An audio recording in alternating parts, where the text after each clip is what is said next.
guys, welcome back to the Click Chick podcast. I am back here with Kristen for another episode. Hello. Thank you for having me back. If you didn't listen to her episode, because I have a lot of new listeners lately, which is so exciting. She was on a two-parter episode a while ago, but let's reintroduce you. So who are you? What do you do? What's the vibe? Yes. Hello. My name is Kristen. I am the owner and lead photographer of In Bloom Photography. I am a mom to a little sweet girl. I am a content creator, a social manager for a wedding planning platform, and of course, last but not least, a wedding photographer. So talented as a wedding photographer too. And if you don't follow her, please follow her on Instagram. She has been posting amazing content lately and super fun behind the scenes. So it's great. What's your IG so I can tag you in it now? Yeah, IG is In Bloom Photography NC. And I'll have her tagged in the bio too. So you guys follow her for real. But today we're going to talk about client experience and what that means as a wedding photographer. So yeah, we'll just jump in. Let's do the thing. Let's do it. So if you aren't familiar, client experience is basically anything having to do with interacting with clients. So emailing, social media, your phone calls, how you act on the wedding day, your preview delivery, all the way through like asking for reviews. So it's basically, how would you say, like your voice in your business? I would say like probably your brand, like how your clients experience you. Of course, like when people reference like their brand, they always talk about like very visual things. But I feel like also, especially in photography, when it's very much about like how we're feeling, I feel like how people feel when they interact with you, like that is your brand. Mm-hmm. Yeah, the way they feel. Because you want people to be a fan of your business. Like, that's the goal of client experience is like, how do we get people to fall in love with us and stay in love with us? Right. Get those repeat clients. Exactly. Like, referrals from all their friends, family, etc. Absolutely. Yeah. No, love. So I made some points of things that are going to hurt your client experience. So I'm excited for you to hear this. Spicy. And then also maybe add your own. Yeah. I think slow loading websites. Definitely, like people might love you on Instagram and finally want to reach out and see what you're all about. But if your photos aren't optimized and they take 30 seconds to load, people are impatient. Yes. So, I mean, we're in the era of TikTok. Like if I don't enjoy a video within 2 seconds, I'm swiping. Yeah, absolutely. I'm not giving them a chance. So like same with your website. If it's not loading quickly, I think that's a huge negative experience and people are most likely to just drop off. Absolutely. Which was a problem I used to have. But then I learned about like actually optimizing your images and making sure that they're not a million megabytes. So bless me. Speaking of slow, and this is something I'm guilty of, I have to call myself out.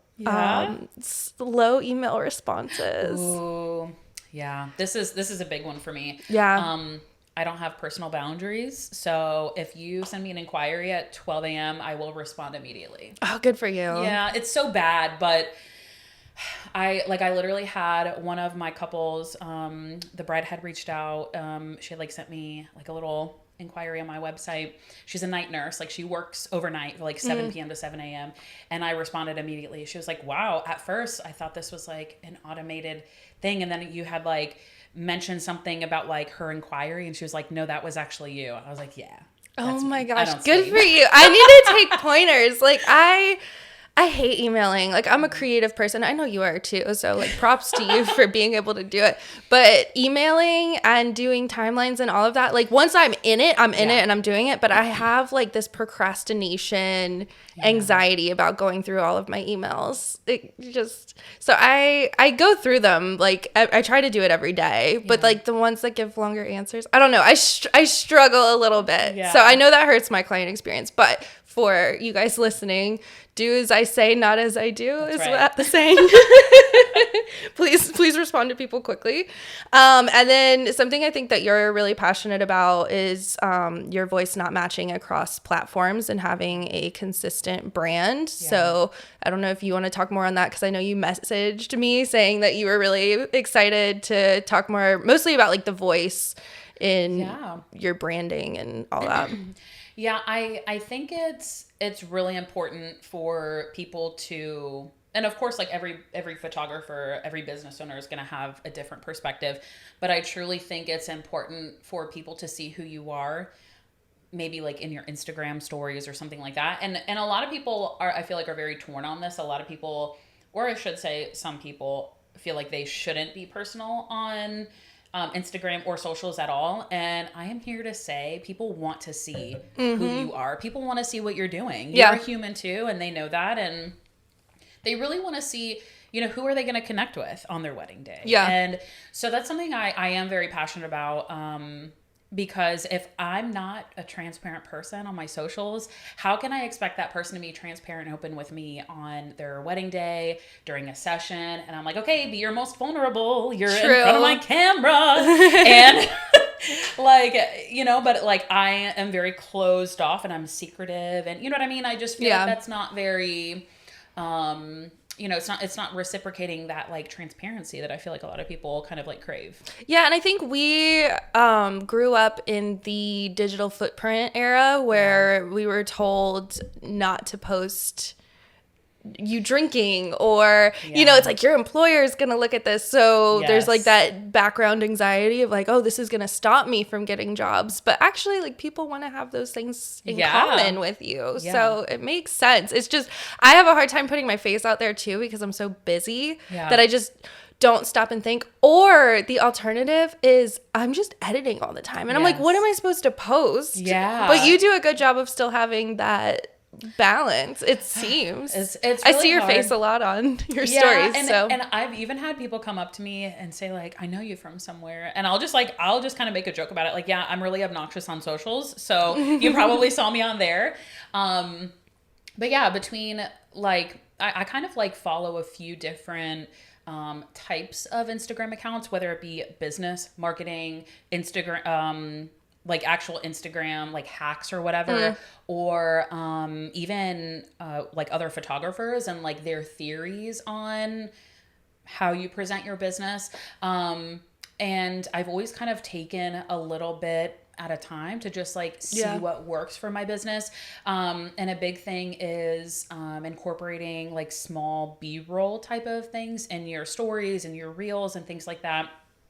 I think one that I did like literally just today was I put like a time lapse on my phone and just let it kind of sit there as I was editing. And people love to see that. Like people wonder like, oh, what takes you a month to edit my gallery? Yeah. And like, this is why I'm removing cars out of the background, taking out dumpsters, that are open, or, just like whatever, somebody in the back with a phone, trying to get the, behind the scenes, so people just love to see that. So in addition to that, just like really finding all the things that as wedding photographers, we know, but your clients don't know. So I think that all of those things mixed together are really just good little tools that you can utilize to keep your socials engaging, I guess. What do you use to record your BTS content? It depends on like what I'm working on. So for just like regular whatever, I'll use my phone. But if it is a client and I'm recording like content, because I do content creation as well. If I'm recording their content, I use a DJI Osmo Pocket 3. It's kind of a mouthful, but okay. What is that? I have no idea. Yeah, so it's basically just like a little I guess like the easiest way to describe it is like a little GoPro. Okay. But it's like handheld and it's on a gimbal. So the features, I've seen that. Okay. Yeah. The features that it has are insane. Like it goes in 4K and low light. It's like insane. Like the features that the different ways that you can use it, goes in slow-mo, does all the things. So of course it's not going to be as high quality of a production as videography, but if somebody just wants like, it's not in their budget to have a video team there as well, then I'll just do content creation in addition to photography. So does that fit on top of your phone, like on the hot shoe, or do you have to use it separate? So I have tried a few different things. I do have like a connector to put it on my hot shoe. However, the orientation of it doesn't move. Like, you know, when you turn your camera like to vertical or horizontal, whatever, it doesn't move automatically. Yeah. So it's a little challenging. But what I have found is that having it on a tripod next to me is way easier. Oh, okay. Because I noticed you were using a tripod in some of your videos, and I'm like, is that her phone? What is she using? Yeah, okay. That's my little DJI. They have really, really good drones, and I think that's going to be my next investment. Oh, exciting. So I love a drone shot.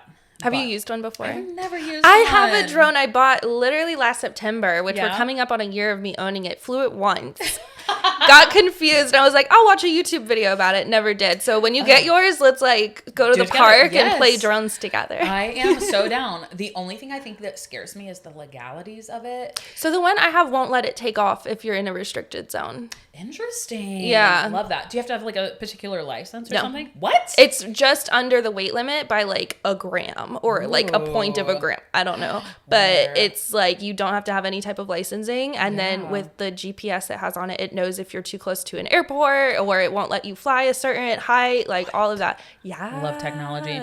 I really, really want to get one before my Italy wedding next year, because I feel just like saw that. the aerial view, I feel like that'd be so beautiful. Yeah. So you need it for sure. Those are like the iconic photos. Yeah. Yes, yeah. That's what I'm like in my brain. I'm like, I got it. We'll teach ourselves how to use the drones. Rabbit hole. Where? What were we talking about? Well, now we're talking about gear. I want to ask you too what your thoughts are on the Ray-Ban video glasses. So I've seen these. I've never used them, of course. Yeah. I think they're brilliant. Yeah, I mean, I don't really particularly have like any like bad thing to say about them. Yeah. But I think it'd be really interesting. It's a 1000% hands-free way to get BTS. So I just don't know if I want to wearing the glasses like as a fashion statement. I don't know if it's my ego that's the problem. So you know what's really funny is I might age myself, but in high school during like the little emo phase, it was like so cool to wear glasses like that with the tape. I don't remember tape, but I just remember they're almost like Ray-Bans, but like clear. So I would always see people wearing glasses, and I'd be like, oh, you know, do you have like bad vision? It's like, no, it's just a fashion statement. I'm like, oh, okay. But that's kind of like what it reminds me of is like that's what it looks like. So I actually bought some and then I returned them. Really? You didn't like them? I didn't even use them. I ended up buying the Insta360, and then I really liked that, and I didn't know if I could still return the Ray-Bans if I opened them, so I just never opened them, never used them. Ooh. And the return process is really difficult on them if y'all buy them. And what is it? The return process for the Ray-Bans. Is that the Meta ones? Yeah, the Meta. The Ray-Ban Meta glasses. Yeah. Oh, okay, gotcha. But you did get the 360? Yeah, the Insta360 has been good. I like it because it sits on your hot shoe. So it's recording fisheye video. So like if you move, it's still capturing a 360 view, which is really great. So it's obviously 360 cam. And shooting on your hot shoe, it knows the orientation. So when you flip to shoot portrait, it's still shooting upright behind the scenes video. So I'm going to start doing YouTube videos and be able to film the entire session from my point of view. And I like it because you can see your camera lens in it, so it's like it literally feels like my point of view. It's so beautiful. There is an Australian male wedding photographer. His name is like Josh something, I think, and he has that, and it's so interesting. So I love seeing his videos. I know who you're talking about. He's like notorious for just being like. He's a silly goose. He's a silly goose. Yeah. He like curses a lot, which is like normal there, but here it's like very taboo. Yeah, I can't cuss at my weddings. Yeah, I cuss in real life, and maybe I'll throw out a couple of cute words at the engagement session if the couple seems like that vibe. Yeah. But at a wedding, nope. No, not even like a heck, you know? Yeah, I try to keep grandma happy. Oh yeah. But yeah, I love seeing his videos. I'm interested to see how you end up liking it. Yeah, so far so good. The only thing I am annoyed with is like how long it takes to export, but I think that's a me problem, so I need to look into that. But or it could just be like maybe the files are too big or something. Probably, yeah. Or massive, just because it's like so much data. You know? Yeah, well, I'm not used to working with video content. Like I'm a photographer, so I think it's a learning curve for me, and I'll figure it out. Yeah, but for sure. Watch some YouTube videos. Yeah, YouTube Academy. So back on track to just talking about the whole client experience. Yeah. Let's go through like a workflow, because a lot of the audience is new photographers. So what does everything look like from, I don't know, I guess inquiry through asking for a review? Like what is your process? You said you reach out like immediately. Do you have templates in emails so it's pretty easy to respond? So I will probably get a lot of flack for this because I feel like I don't do things that some people do, or like I've noticed some people will send gifts after booking, or like basically I found my process. You know what I mean? And seemingly my clients are very happy. So I'll start from the top. And again, no shade on anybody that does anything differently. So don't throw that shade on me. But if I do something different, don't hate. So, basically, I get the inquiry, I send the email. I don't have a template. Okay. Because I feel like a template allows you to get impersonal. Yeah. So there is this like semi-famous whatever business, elevate your business, whatever wedding photographer guy. His name's Nathan Shansky. And he like really pushes these like templates. But I feel like it allows you to get kind of like, it's impersonal. You're not really like, you're just kind of filling in a blank space, which again, no hate. If you have these templates, don't come for me. I love an email template. I use email templates, but I've created my own over the last 8 years. And I feel like that's good. I like tweak them with every client. So like I have my generic one. If somebody gives me no information where I'm like, tell me about your love story. And they're like, NA. I'm like, okay, cool. No worries. So I have like my generic one, but also if I'm a type A person. Yeah. So I like having expectations in the email and like a natural flow, but I'll add in their personal details too. Like, oh, it's so exciting to hear about blah, blah, blah, your engagement story, like insert details, whatever. So yeah, I do love an email template, but so keeping it personal is important. Yeah. And maybe that just creates more work for me, but that's for me to sort out. So leave me alone. So respond to the email. Usually the next email I get is like, oh my God, that was so fast. And I'm like, I know, I don't have a life. So, they'll be like, cool. And basically I tell them like, hey, I would love to learn more about you, your vision for your wedding, how I can serve you the best, etc. When can we hop on a phone call? I don't really do I know a lot of people do the video chats. I think I saw on one of your last podcasts that you do like Zoom calls and stuff. I am very technologically challenged. Yeah.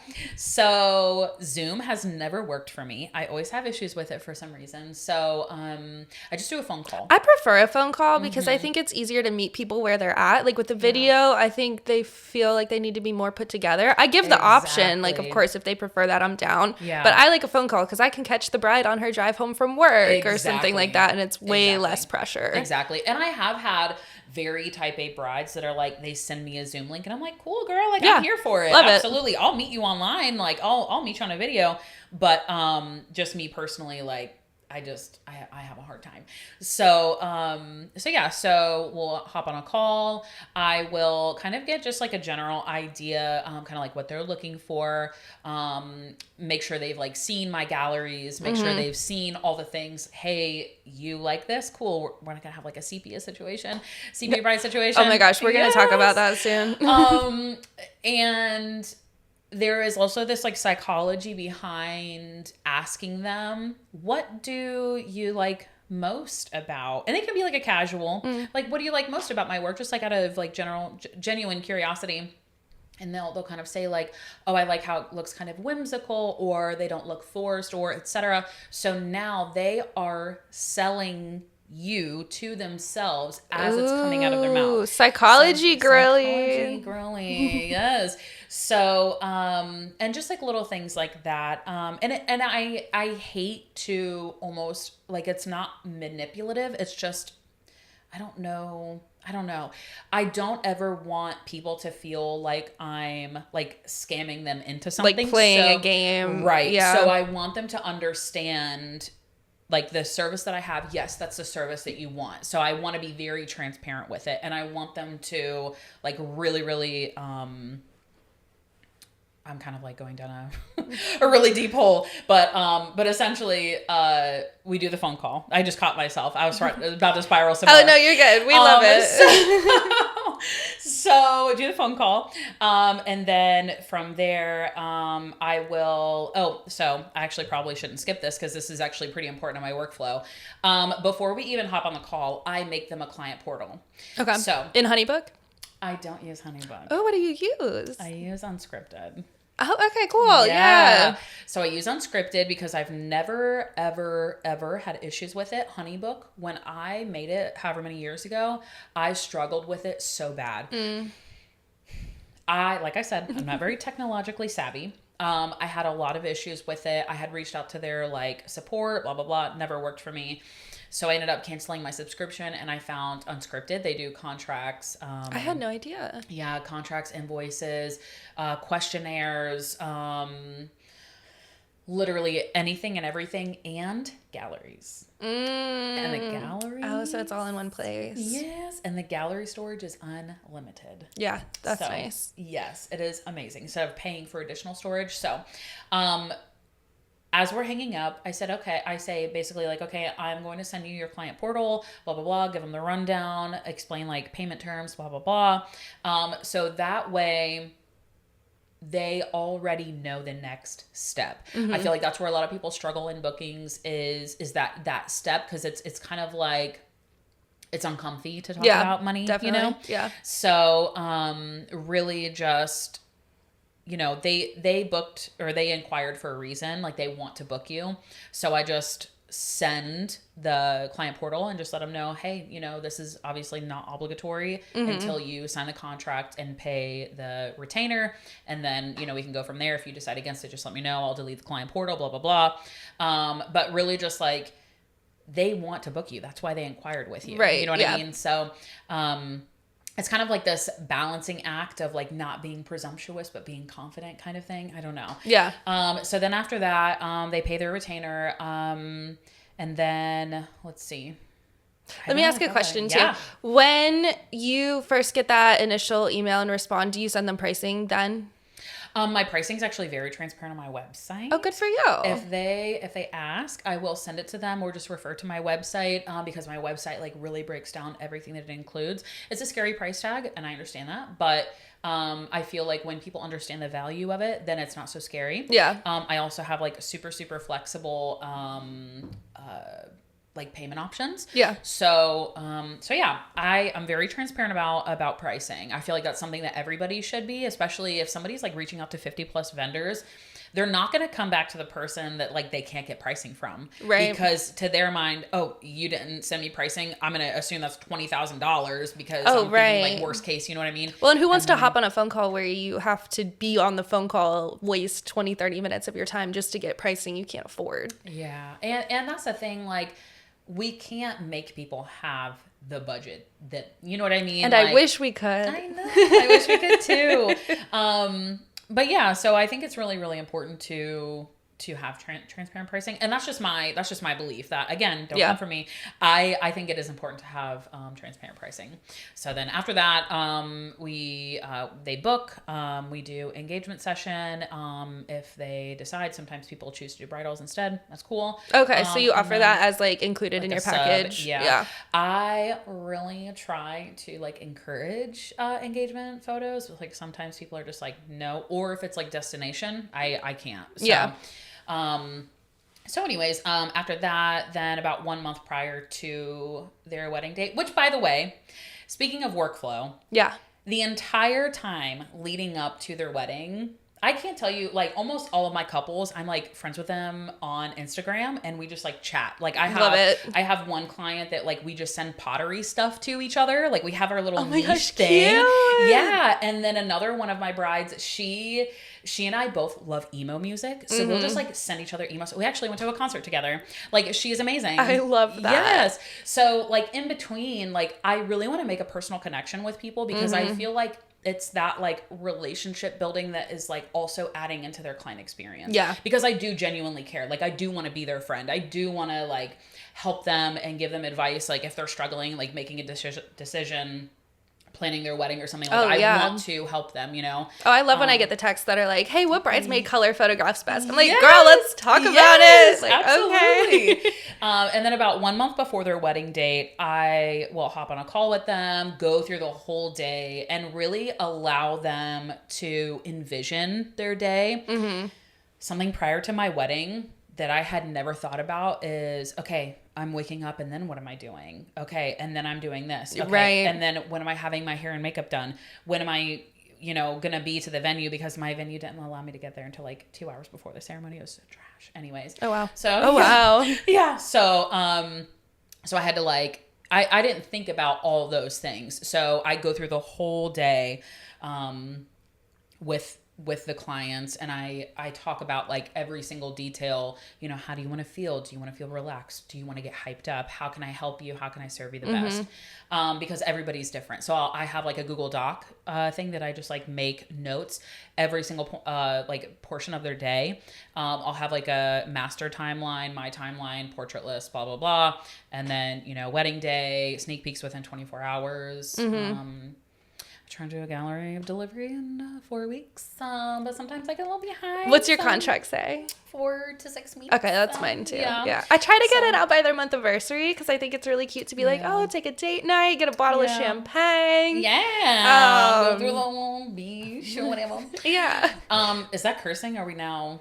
Oh, we can cuss on the podcast. Okay. Yeah. I try to avoid like the big ones, like the F one. Oh, but we'll skip the F one. Actually, so for you guys listening, we're doing a 2-part episode today. We're going to do a gossip episode after this. Yes, and one of the stories next week. Yes. But one of the stories I had to like heavily censor, which was so funny. We'll get into it. Spicy. Okay. It's spicy. I had to use the word eggplant, if that makes sense. Eggplant? So y'all come back next week to hear about the eggplant. My virgin ears. We're just a baby. So at what point do you ask for reviews too? Ooh, and how does that go? So I actually so I do include it in my delivery email. Okay. However, in the height of excitement, they see their pictures. They are just so excited. They're sending it to their family. People are downloading it. They're really excited. And then I feel like people kind of like don't read the rest of my email, because in the bottom of the email I say basically like to help me find people awesome like you. You should leave me a review. Yeah. But very rarely does that happen. So sometimes like a few weeks later I'll come back and ask, or like I just did this a couple of days ago on my Instagram story, I'll drop my link. So I dropped my Zola link, and like 5 or 6 people immediately. What? Yes. I should do that. I've been slacking on asking for reviews this year. And honestly, it's like, it's kind of like ucky, because it's like, here's this link, tell me how great I am. And that's not what I mean by any means, but it's like, it helps me find amazing people, because people trust reviews, you know? So it helps me find amazing, my ideal clients, the people that are drawn to how I made those clients feel in the reviews. They're like, wow, that's how she works. That's what I want. So it like really helps me. But yeah, it's like, it's hard to ask, but I ask. I actually, this might be crazy, but for my birthday one year, I posted the link on my Instagram story, and I was like, it's my birthday. Like, I would love it if you guys, like, as a gift, would leave a review if you haven't already for my business. Precious. And I got so many reviews. I'm going to do that for my, my anniversary of my business is in September. So I'll do that in September again. That's smart. Yeah. Are you going to do like a little photo shoot for it? Oh yeah, of course. Yeah. I already have it planned out. I have a whole thing like in the studio. There's going to be wine, lipstick, direct flash. Yeah. Who's doing it? Me. You're doing it yourself? I do all my own photos. Yeah, sure. Can I come? Come. Yeah. Just invited myself. Like I have no cares. I will invite myself. How often do you get repeat clients? That's a good question. Because I know with weddings, like usually there's just one, and then you're done. So do you do a lot of like anniversary sessions, family sessions? They get pregnant. You're like, let's do the pregnancy. So, love, like maternity, family, etc. However, because I am relatively new to the area and to weddings, so far, let me think about this. I don't think any of the weddings that I've shot I don't think I've had any, like, hey, you've done our wedding, do our maternity. I haven't had that yet. Yeah. Because I'm still relatively new. However, like families that I've photographed, I have had like repeats of them. Whether they're like welcoming their next child or something like that. So, or just like couples that aren't engaged yet, and I think she's trying to drop a hint. Always take the hint. Always. But so I've had like multiple couples sessions. So yeah. That's so fun. Yeah. I love when I get to see them again. Yeah, you're new to the area, so like makes sense that you don't have that long client base. But I have one couple specifically, I did their wedding 6 years ago, something like that. And they do an anniversary session every year with me. And they got married. I think their wedding was in September. I don't think it was October, but they try to do it like around their anniversary, but she knows I get busy. So now she's like planning it early and earlier every year. Cause she's like, we need you as our photographer. And I'm like, oh my God, I would die for you guys. Like, I love you so much. So it's so fun for me. And like getting to see them have babies and all of that. I'm like, oh, I feel like I'm a part of your family. I'm like your little aunt or something. Yeah, I love that. I'll like cry while I'm doing some of they'll like have their newborn and I'm like, I feel like a proud mom right now. Oh, that's super sweet. I love that. So sweet. Yeah, dark rabbit hole. Like, well, not dark, long rabbit hole. Deep. Deep rabbit hole. That's what I meant. I was like, there's nothing dark about this. But yeah, to wrap up, I think the most important takeaway is just making sure that your voice sounds like you and not who you think you should sound like. So if you're not a bubbly person, don't come across as a bubbly person over email and on your social media. Like, you don't have to act like every other wedding photographer you've seen. Yikes. Okay, so I know we're probably like at our time. Oh, you're good. I had this one girl, longtime friend. She lives in St. Louis, and her wedding was April of this year. And she's like, oh my gosh, I would love to fly you out, blah, blah, blah. But like, for whatever reason, like financially, they just weren't able to. Totally understand, fair. Fair. And so she just recently messaged me. And she was like, I'm so sad that it wasn't you. Oh, no. I only like maybe like a handful of our photos. Broke my heart. And then she was like, I guess the person was mean to her bridesmaids. Like, their wedding photographer was like mean to their bridesmaids. Right? Or like didn't make her feel comfortable. Like, I just don't understand. So I try to like ask her some questions like, hey, like, how did you find this person? Did you look at the reviews, etc.? But I guess it was like kind of like a weird booking situation that I wasn't really understanding. But so long story short, just to further like drive home, don't be a person on like, don't have a persona that is not true to you. Yeah. Because if your clients think that's what they're getting and then you come in person and you're mean to their bridesmaids. Yeah. Or, not to say that she knew how and this she girl might was, not but have been actually mean, but just wasn't overly friendly too. Right. Like, I'm not going to say she's lying, but she might have been expecting someone like you who's like, hey girl, hey, gorgeous. Yes. Yummy, slay. Like all of that. And then she gets someone who shows up and is like, okay, I need you guys to get dressed. And that's like all she's saying. So like, if that's your tone, like, don't be mean, but like if that's your tone and you're just more of a serious person, make sure your website reflects that and your copy reflects like don't use a bunch of exclamation points if you're not an exclamation point in person. Yeah. Ooh, I like that. Thank you. I just did that. I feel like we're like several exclamation points as people. Yeah, I think I'm like somewhere a mix between a golden retriever and a black cat. Like, I definitely have a little bit of a spicy side, but like in a fun, happy, flirty way, if that makes sense. I do. I like that a lot, and I just don't even know what I would be as an animal, I guess. What animal do you think? You're definitely like, if the scale is, I think the scale is golden retriever, black cat, Rottweiler. Ooh. You're definitely golden retriever. Love really? You. Yeah. Oh, the former police officer in me is really sad he didn't say Rottweiler. I know, but you're not out here starting fights. That's right. I'm not. And I feel like there are times to be like stern. Yeah. You know what I mean? Like, especially in a wedding day. But overall, like, life is too short to not be a golden retriever. Mm-hmm. So we love a golden retriever moment. Yeah, I would say on wedding days, I definitely, like, with my whole business, I'm definitely more of a golden retriever than anything. For like, sure. I'm excited to be alive. Like, I wake up, I start singing to my dog. I'm like, good morning, Elvis. I love that. I love that so much. So yeah, it definitely translates to my weddings. Yeah, as it should.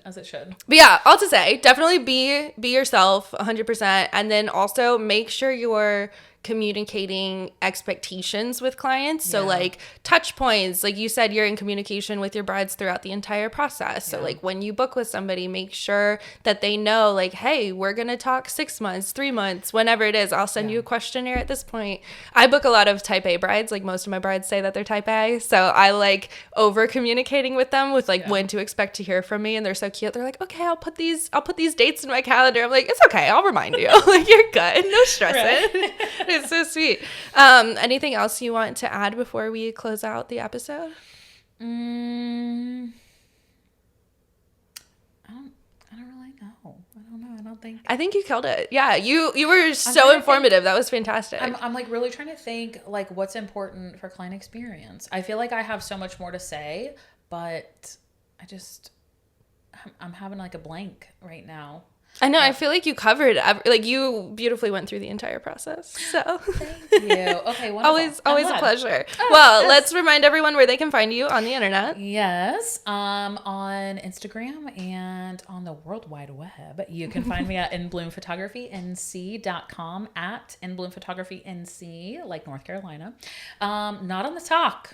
Eventually, I'll get her on there. I don't think so. And then for me, you can find my work at 1828 Collective, or if you want to see more about the podcast and education stuff, it's at 1828 Photo Education on Instagram. All right, guys, join us next week for part 2 with some very juicy gossip stories. Thanks for listening. Thanks for having me.